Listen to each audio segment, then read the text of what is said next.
Yes, yo, balik lagi bareng sama gue Irvin Domi. Gue sebagai manajemen atau manajer di Ruang Rupa Galeri atau Ruru Galeri.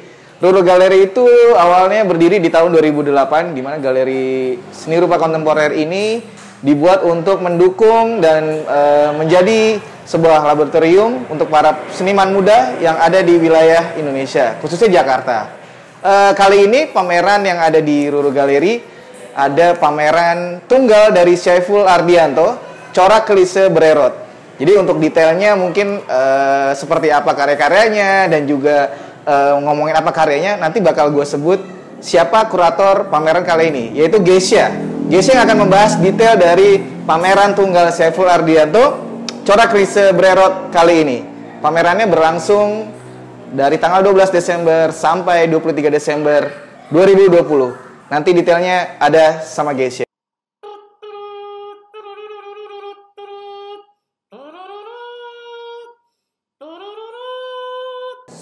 Soundnya aman gak nih? Ya, oke.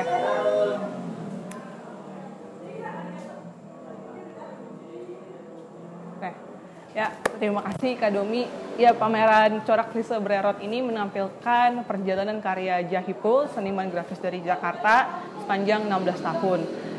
Pada pameran kali ini, kami berfokus pada karya-karya sablon kolase Jahipul yang banyak menampilkan potret-potret akan orang-orang yang hina dan terhina. Pameran ini berfokus pada karya-karya kolase sablon dari Jahipul. Bagi Jahipul, sablon adalah teknik berkarya yang menarik karena selalu menampilkan kemungkinan-kemungkinan yang tak terduga pada prosesnya. Kenapa juga Jahipul memilih metode kolase sablon disebabkan karena ia banyak mengoleksi buku-buku Indonesia dari abad 20. Buku-buku ini menjawab ketertarikan Jahipul akan zaman di mana belum ia hidup. Ia tertarik pada gestur-gestur, kecanggungan orang terhadap teknologi dan juga sebenarnya teknik dari seni grafis pada buku-buku ini gitu. Jadi teknik-teknik percetakan pada buku-buku abad 20 ini banyak menggunakan raster yang renggang atau menggunakan raster dengan matrik-matrik yang renggang, dan kemudian karya-karya Jahipul pada pameran ini banyak menggunakan metode kolase sablon. Kolase ini diambilnya dari buku-buku abad 20 tentang Indonesia yang dipilihnya karena satu, menjawab ketertarikan dia akan zaman di mana ia belum pernah hidup. Dan juga pada buku-buku ini banyak menggunakan teknik grafika yang memperlihatkan kualitas dari raster, di mana matriks-matriks yang renggang ini semakin bisa menonjolkan aspek-aspek dari seni sablon ketika dipindahkan jadi sebuah klise atau film sablon. Makanya pada karya-karya ini kita bisa melihat berbagai macam objek-objek, katakanlah arsip-arsip artefak budaya era 20, tapi kemudian ini yang kemudian dikacaukan oleh Jahipul dengan misalkan menampilkan kolase dari binatang, jargon-jargon, iklan Orde Baru, judul-judul siksa kubur, sampai rubrik-rubrik dari kriminalitas. Jadi dengan keuntungan medium kolase, Jahipul bisa seenaknya menaruh kumbang sebagai pengganti obat dari treatment medis yang dialami oleh seorang anak kecil, atau juga apabila ada foto keluarga, Jahipul bisa mengganti kepala keluarganya menjadi tulang dari monyet. Jadi Jahipul melakukan semacam kenakalan-kenakalan visual lewat karya-karya kolase sablonnya ini. Pada area pameran yang ini, kami menampilkan karya-karya Jahipul yang dikoleksi oleh berbagai pelaku seni di Jakarta. Jadi misalkan pada seri ini yang berjudul Keseharian Tak Layak, seri ini pernah dipamerkan pada pameran ICAT, dan kemudian beberapa dari karya-karya ini dikoleksi dari Ajeng Nurul Aini, Lorosa Sinaga, sampai Asri Purnamasari. Terus kemudian karya yang ini judulnya Ketagihan di Kibulin Bandar. Karya ini dikoleksi oleh Tema Putri dan sempat dipamerkan juga di pameran Manifesto di Galeri Nasional. Dan juga untuk karya ini yang dikoleksi oleh Ayu Kobelita, karya ini sebenarnya cukup momen yang paling penting dalam kekaryan Jahipul, di mana dia mulai kukuh untuk menggunakan metode kolase sablon sebagai cara dia untuk mengakali keterbatasan teknik menggambar dia gitu. Jadi kemudian karya ini pun pada tahun 2010 mendapat anugerah karya terbaik di perhelatan Jakarta 32 derajat. Ya.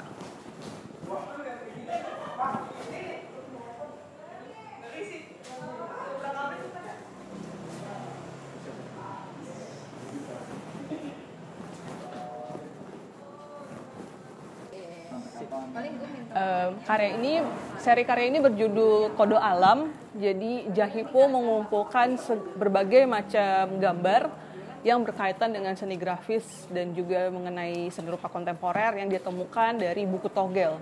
Jadi jika teman-teman menyaksikan, ini semua adalah gambar sesungguhnya dari berbagai macam citraan dari buku-buku togel yang misalkan ngomongin tentang bertengkar di pameran, ngomongin bahan kimia, ngomongin nonton pameran, mencuci film, sampai misalnya pinjam mesin. Pada wilayah pameran ini menampilkan perjalanan karya Jahipul. Jadi kita bisa lihat evolusi karya Jahipul yang awalnya ini eksperimen sablon pertama dia, masih mencoba membuat gambar. Dan kemudian Ipul memang mengakui kenapa dia memilih metode kolase, karena dia bilang gue tuh nggak bisa gambar sama gue tuh nggak bisa ngedesain. Jadi dengan menggunakan teknik kolase dia bisa mengakali keterbatasan dia, dan juga bagi Jahipul sendiri berkesenian itu bukan hanya soal menggambar tapi juga dengan menciptakan sesuatu. Jadi kita bisa lihat evolusinya dari membuat gambar-gambar robot seperti ini, dan kemudian mulai ke area sana kita bisa lihat eksplorasi dia menggunakan gambar-gambar temuan misalnya. Dan ini adalah arsip-arsip dari karya-karya Sablon Jahipul. Dua karya ini sebenarnya salah satu karya yang menarik bagi saya, karena karya ini sebenarnya adalah proyek ruang publik Jahipul. Dia membuat seri poster ini yang kemudian ia pasang di berbagai titik di Jakarta, di mana banyak banget di mana tempat-tempat itu merupakan titik mobilitas Jakarta yang cukup tinggi, misalkan di Selipi, di Cikini, karena juga dia menggambarkan bagaimana setiap pagi itu warga Jakarta berlomba-lomba untuk cari makan, makanya teksnya seperti ini. 3 tangkas setiap pagi hadapi kota sama cari makan warga di Jakarta. Dan ini juga sebenarnya salah satu karya penting dalam tonggak perjalanan karya Jahipul, di mana dia mulai mencoba eksperimen dengan metode kolase dan mengambil gambar-gambar temuan dari majalah. Terus juga sebenarnya statement berkarya Bang Ipul sendiri bisa kita lihat dari teks yang ada di kolase ini. Archive or Die, movie, last one archive since the early. Ini mulai semacam pengukuhan Ipul bagaimana eksplorasi atau kesenangan dia dengan menggunakan arsip sebagai praktek artistik dia.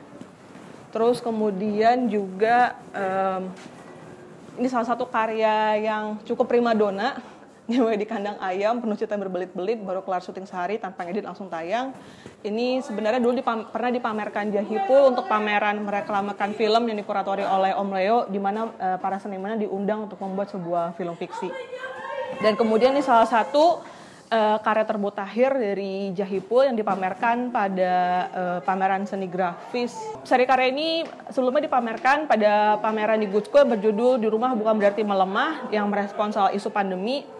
Ipul sendiri punya prinsip berkarya di mana ia tidak mau mengangkat isu-isu besar. Dia itu fokus pada isu-isu pinggiran, kehinaan-kehinaan yang dialami oleh seorang orang ataupun narasi-narasi pinggiran yang biasanya nggak masuk pada media-media besar. Misalkan dia bagi Jahipul, kalau gue bikin karya tentang anti korupsi, belum tentu besoknya korupsi selesai. Jadi Ipul merasa mendingan gue ngomongin hal-hal lain yang kemudian bagian dari keseharian orang-orang yang ditemukannya. Jadi merespon isu pandemi, Ipul menampilkan potongan gambar dari buku tentang Tai Chi, dan dia mengambil teks tentang pernapasan adalah otomatis gitu. Dan juga misalkan pada seri karya ini, Keseharian Tak Layak, kita juga bisa menemukan fokus Ipul untuk meng-highlight apa yang hina dan terhina dari keseharian orang ini. Dia mengangkat tentang jurus-jurus preman pasar, ngomongin copet musiman Kepung Jakarta Night Festival, untuk kemudian diacak dan dihancurkan dengan kolase ini seperti itu.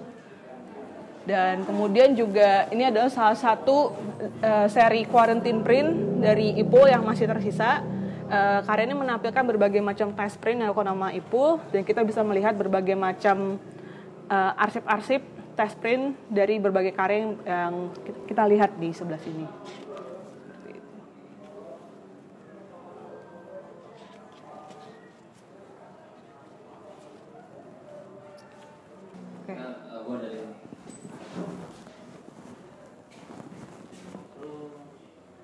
Pada area Ruru Gallery ini, kami menampilkan karya-karya paling terbaru dari Jahipul.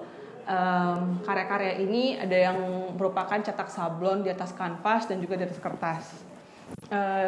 Kita bisa melihat kecenderungan Jahipul untuk semakin meminimalisir aspek-aspek warna di sablonnya dia, tapi juga tetap menguatkan karakter dia untuk selalu membuat kenakalan visual. Misalkan pada karya ini judulnya belajar cara pakai otak sejak dini. Di sini dia ngambil kolase yang dia ambil dari satu buku pelajaran dan kemudian ditabrakkan dengan gambar yang dia temukan dari buku biologi yang waktu itu judulnya karena dari abad 20 tentang ilmu hayat, ilmu urai tubuh. Terus juga pada karya ini judulnya ngasih PRT. Dia mengambil berbagai macam gambar-gambar iklan dari era-era Orde Baru. Terus kemudian highlight dari karya ini adalah judul di sini, sembarangan makan obat, majikan gasak harta PRT.